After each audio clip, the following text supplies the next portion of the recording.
Sabi nga ng ating kagalang-galang malapastor, kapag sumigaw ka ng hallelujah, praise the Lord, with authority, with power. Amen? Ha?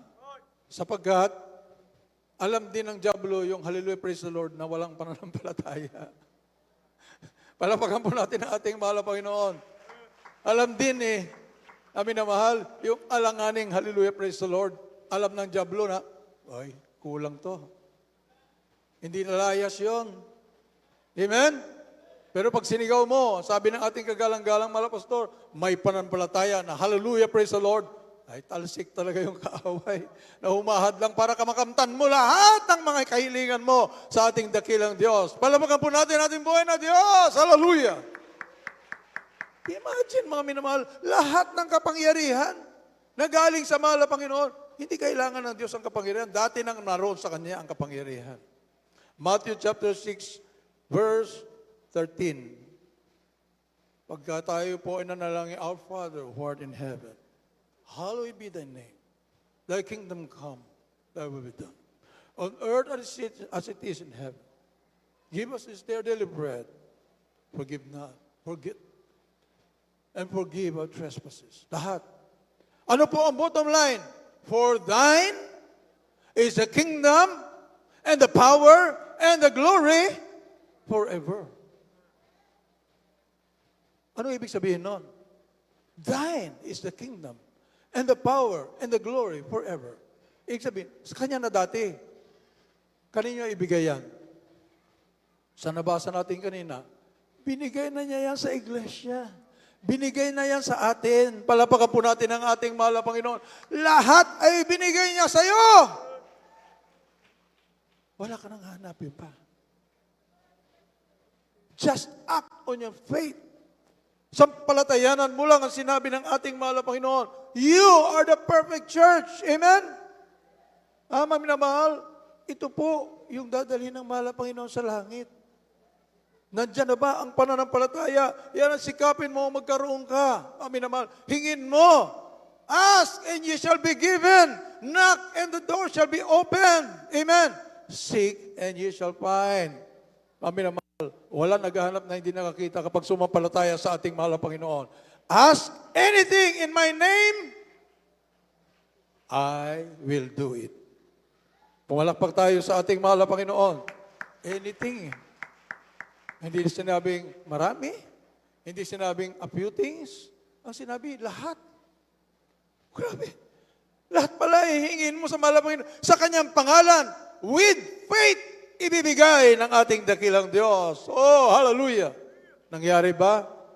Ito na nga po ang bunga Nag-umapaw na tayo sa biyaya ng ating mahal na Panginoon Amen? Kaya nga po, hindi tayo mapigil kapag magpuri ang mga anak ng Diyos sa Jesus Miracle Crusade. Walang makakapigil, mga minamahal, walang katulad sa buong mundo. Praise the Lord. Talagang pagpupuri na nakakaabot sa langit. Pagpupuri na kalugod-lugod sa harapan ng ating dakilang Diyos.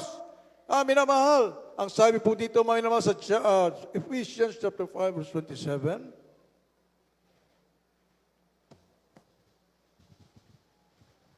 dito po sa Efeso Kapitulo 5, versikulo 27 na sinasabi, upang ang iglesia ay maiharap sa kanyang sarili na maluluhati, na walang dungis o kulubot o anumang gayong bagay, kundi ito nararapat maging banal at walang kapintasan. Yes, amen. Yan mo, mahal.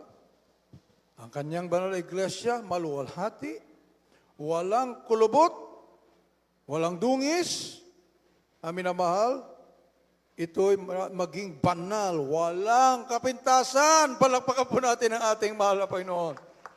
Walang kapintasan sa pananampalataya. Walang kapintasan sa pag-ibig sa ating mahal na Panginoon. Yan ang hinahanap ng ating dakilang Diyos. Yan ang dadalhin ng ating mahal na Panginoon. Anytime now, magra-rapture na. Amen? Wala na tayong dapat isipin pa. Ang ating mahal na Panginoon, nakahanda na ang ating mga mansyon sa langit. Amen? Iiwanan na natin ang mundong to. Subalit habang nandito pa po tayo, tuloy-tuloy ang ating panampalataya. Tuloy-tuloy ang ating paghayo. Tuloy-tuloy ang pagpupuri sa ating dakilang Diyos. Walang makapigil sa atin, mga minamahal. Daniel, chapter 12, verse 10. Yung mga pangako ng ating malaman kapag tinignan mo, mga minamahal, Looking unto this Jesus, the author and finisher of our faith. At titig mo palagi ang ating mahal na Panginoon. Huwag kang tumingin sa kaliwa at sa kanan. Dire-diretso ang tingin. Amen? Sapat kapag tumingin ka sa kaliwa at kanan, ang daming problema. Si Peter, maminamahal, nung sinabi niya, mahal na Panginoon, nandiyan ka pala. Ikaw pala yung lumalakad niya sa laot, sa ibabaw ng tubig. Pwede ba kung lumakad din? Papunta sa iyo? Yes. Come. Ang sabi ng ating mahal na Panginoon, lumakad na. Aba talaga nakakalakad. The first na nakalakad na tao sa ibabaw ng laot, sa ibabaw ng tubig, si Peter. Amen? The first. Wala nang sumunod sa kanya. Siya lamang, bukod tangi. Nakalakad sa ibabaw. Grabe, napaka-imposible. Pero bakit siya nakakalakad? Dahil nakatingin siya sa ating mahal na Panginoon. Habang siya lumalakad, talaga nakakalakad ako sa ibabaw ng tubig. Grabe, imposible to Pero posible, lumalakad siya habang nakatingin. Ngayon, nilingon niya ang kanyang kanan, ang kanyang kaliwa. Maminamahal, nakita, ang lalaki pala ng alon dito. Bigla na siyang lumubog. Tinanggal niya yung tingin niya sa mahal na Panginoon lumulubog na siya. Mamamatay na siya. Hindi na siya makahinga sa ilalim ng tubig. Ang sabi niya, Lord, help me. Kinuha ng mahal na yung kanyang kamay, tinaas siya, nakalakad ulit sa tubig. Ang sabi ng ating mahal na Panginoon, nasaan ang iyong pananampalataya? Palakpakan po natin ating buhay na Diyos. Hallelujah! Ang sagot ni St. Peter, napunta doon sa mga alon, mahal na Panginoon. yung aking panampalataya, napunta sa mga alon. Mahirap palang tumingin sa kaliwat kanan. Ano po? Diretso ang tingin. Looking unto our dear Jesus, the author and finisher of your faith. May magagawa ba sa iyo yung mga unos? May madadagdag ba sa iyo kung lumingon ka sa mga unos? May madadagdag pa sa buhay mo? Kung nag-worry ka, ang sabi nga ng mahal na Panginoon, why worry? Bakit mag-worry ka? Yung mga ibon nga, ayun, katulad ng isang ibon na yan. Di ba? Hindi nga yan nag-iimbak Hindi nga yan nag-aalala sa kanyang security. Walang pera sa bangko. Hindi, nag-iimbak yan. Ayan, lipad lang na lipad, huni ng huni. Ibig sabihin, nagpupuri lang, puri ng puri. Pero hindi pinababayaan ng mahal na Panginoon yan. Araw-araw may nakakain yan. Halapakan po natin ang ating mahal na Panginoon. Ikaw pa, na anak ng Diyos, ikaw pa na kinamatian ng ating mahal na Panginoon sa krus ng Kalbaryo, mag-alala para sa iyong sarili. May Diyos na nag-iingat sa iyo. May Diyos na nag-aalala para sa iyo. Nagmamahal sa iyo araw at gabi, bawat minuto, bawat segundo. Minamahal ka ng ating mahal na Panginoon. Pagkatas ikay magwo-worry, minamahal. Parang sinabi mong, hindi mo ako mahal Blasphemy yan, minamahal. Namatay nga mahal na Panginoon sa krus ng Kalbaryo para sa iyo. Pagkatas sabi mo, hindi mo na yata ako mahal na Panginoon. Kasi nawalan ka na ng pananampalataya. Tumingin ka na sa kaliwat kanan mo, sa mga problema, sa mga unos, sa mga, grabe kung ano-ano mo nakikita sa mundong to. Faith is the substance of things hoped for, the evidence of things not seen. Not by feeling, not by sight, but by faith. Hindi sa naramdaman mo. Kahit yung naramdaman mo, huwag kang, huwag kang magtiwala sa naramdaman mo. Sakit ang pakiramdam ko Pakiramdam ko, wala na akong gana. Huwag kang maniwala dyan sa naramdaman mo. By faith, yung pananampalataya mo sa salita ng ating dakilang Diyos, yun ang iyong pagtuunan. At diyan ka pagpapalain. Palakpakan po natin ang ating mahal na Panginoon. Ang lapit na Nandiyan na. Daniel chapter 12 verse 10. Namin ang mahal. Nandiyan na. Ang pagpapala ng mahal, anytime now. Uwi na tayo sa ating tunay na tahanan. Habang nandito, huwag ka tumingin sa kaliwat kanan. Tuloy-tuloy lang. Hallelujah. Glory to God. Ito na, mamin ang mahal. Daniel chapter 12 verse 10. Dito po sa Daniel 12, talata 10, ganito po sabi, Marami ang magpapakalinis at magpapakaputi at magpapakadalisay. Ngunit ang masasama ay gagawa na may kasamaan at wala sa masasama na makakaunawa. Ngunit silang pantas ay mga kakaunawa. Amen. Amen. Marami ang mga malilinis, purified, and made white sa magitan ng mga pagsubok. Amen? Maminamahal. At ang mga masama, magpapakasama pa. Hindi na naiintindihan. Bakit ganyan mga Jesus Miracle Crusade? Samba ng samba, ano ba nakukuha nila dyan? Hindi na sila magtrabaho para maraming ipunin. Sila naman trabaho ng trabaho, wala naman naipon. Dumating ang kalamidad, wala rin Diyos na magtutulong sa kanila. Nakapila sila sa mga ayuda. Sa atin, pandemic, nagbibuild ng third-story building. Yun ang sinasabi nila, ano bang ginagawa ang mga Jesus Miracle Crusade? Mga taga-Jesus Miracle Crusade, bakit ganyan ang ginagawa nila? Oh, maminamahal. Hindi nila naintindihan. But the wise will understand. Amen? Yung may karunungan galing sa mahal na Panginoon, naunawaan natin ang lahat ng ginagawa natin, not in vain. Nagpatuloy ka sa paglingkod sa mahal na Panginoon, bagaman lumuluha ka, bagaman may mga pagsubok, tignan mo yung mga kapatiran ng mga sinubok before, how many years before, ay ngayon pinagpapala ng ating mahal na Panginoon. Not in vain, hindi in vain. Nagtatanim ka, amen? Pag nagtanim ka, hindi ka kagad bubunot. Sapagkat hindi pa nga tumubo yun, hindi pa nga namunga yun, bubunutin mo na, aanihin mo na. Ganun ba yun mga minamahal? Kapag nagtanim tayo, pag nagtanim tayo, aalagaan mo yung tanim. Didiligan mo yung tanim. Huwag mo nga hayaan na ito'y tukain ng mga ibon. Mga minamahal, hanggang sa ito'y lalako, at ito'y mamumunga, saka ka aani. Palagpagan mo natin ating mahal.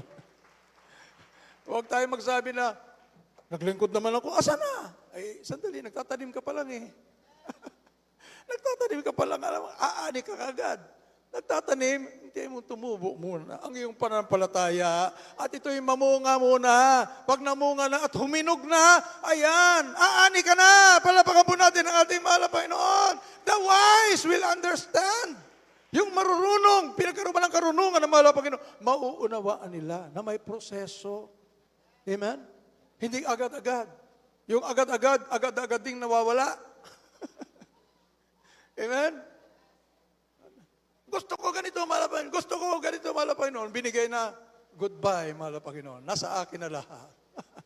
Pati kaligtasan na wala tuloy. Hindi ganoon, maminamahal. Magpapatuloy ka. Siya ang iyong kayamanan. Siya ang lahat-lahat sa iyo. Iniibig mo, mahal na Panginoon. Come what may. Amen? At hindi ka naman pababayaan ng mahal na Panginoon. Ikaw pa na anak ng Diyos na kinamatyan ng ating mahal sa krus ng Kalbaryo. Pababayaan ng mahal na Panginoon. Daniel chapter 7, 18 and 27. Talon po natin sa 27, mga minimum. Last verse na po yan. Sa aklat po ng Daniel, Kapitulo 7, at ang verse 18, talon po ng 27. Ngunit ang mga banal ng kataas-taasan ay magsisatanggap ng kaariyan at aariin ng kaariyan magpakailan man. Sa makatuwid bagay, magpakakailan-kailanman. Dito po sa 27. At ang kaariyan, at ang kapangyarihan, at ang kadakilaan ng mga kaariyan sa silong ng buong langit, mabibigay sa bayan ng mga banal na kataas-taasan. Ang kanyang kaariyan ay walang hanggang kaariyan, at ang lahat ng kapangyarihan ay maglilingkod at tatalima sa kanya. Amen. Palapakan po natin ang ating mahal na Panginoon. Eto na, napakalapit na, ibibigay ng ating mahal na Panginoon. Lahat, maminamahal. Oh, mamanahin natin ang lahat. We shall reign as kings and priests in the millennium and eternally. Sabi na mahal, kasama ang ating dakilang tagapagligtas, dakilang umiibig sa ating mga kaluluwa, na bago pa man lalangin ang lahat ng bagay, minahal ka na ng Diyos. Iniibig ka na ng ating mahal na Panginoon. Ngayon pa, na ikay naglilingkod na sa mahal na Panginoon, iwanan ka. Napaka-imposible, maminamahal. Every minute, every second of the day, alalahanin mo ang ating mahal na Panginoon nakatunghay sa iyo. Iniibig ka ng mahal na Panginoon. Yan ang mensahe ng ating gagalang-galang magulang sa mahal na Panginoon. Huwag mo iwanan paglilingkod mo sa mahal na Panginoon. Ni huwag ka magkaroon ng katiting na alinlangan sapat minamahal kang lubos ng ating dakilang Diyos. Lahat ay bibigay sa iyo. Buhay nga ng mahal na Panginoon binigay. Ultimo na yun, mga minamahal. Ano pa kaya ng mga bagay sa lupang ito kayang ibigay ng mahal na Panginoon? But in His time, according to His perfect will. Hindi minamadali. Alam ng mahal na Panginoon kung kailan, amen, siya ang may hawak ng lahat ng bagay. Basta ikay naglilingkod sa mahal na Panginoon, bahala na ang come what may. Kapag ikay nasa katotohanan, come what may. Huwag ka na magtanong-tanong, amen. Yung mga nagtatanong, yun yung na mahuhudhud sa daan. Sila yung naiiwanan. Pag rapture, baka magpatatak pa yun ng 666. Nakakatakot, maminamahal. Subalit tayo na sumasampalataya sa ating mahal na Panginoon, maminamahal, palaging may ngiti sa ating mga labi. Oh, hallelujah. Palaging nagpupuri sa ating mahal na Panginoon. Alam mo, hindi ka pababayaan, hindi ka iiwanan ng mahal na Panginoon. Habang tayo po tumatayo, maminamahal. Hallelujah. We are so blessed to be a part of the true church of the living God. Pinangungunahan ng totoong mga magulang sa mahal na Panginoon. Punong-puno ng pag-ibig sa atin. Together with the beloved family, Ameda family, beloved children. Tayo pinagpala, mapalad sa lahat, mga minamahal. Hallelujah. Araw-araw, papurihan mo ang ating mahal. Araw-araw, purihin mo ang ating mahal, Panginoon. Lahat ng mabuting bagay, inilaan ng mahal, Panginoon, para sa iyo. Huwag kang mag-alinlangan. Hallelujah. Habang inaawit po natin ang awiting ito, hiniling po natin ang mga baguhan. Mayroon po tayong mga bisita. Galing po natin sa harapan, mga minamahal. Sila po ang ating magiging kapatid sa ating mahal na Panginoon. Patuloy tayong humayo. Patuloy po natin imbitahan. Sapagkat ang kaligtasan, ito po ay para sa lahat. Hallelujah.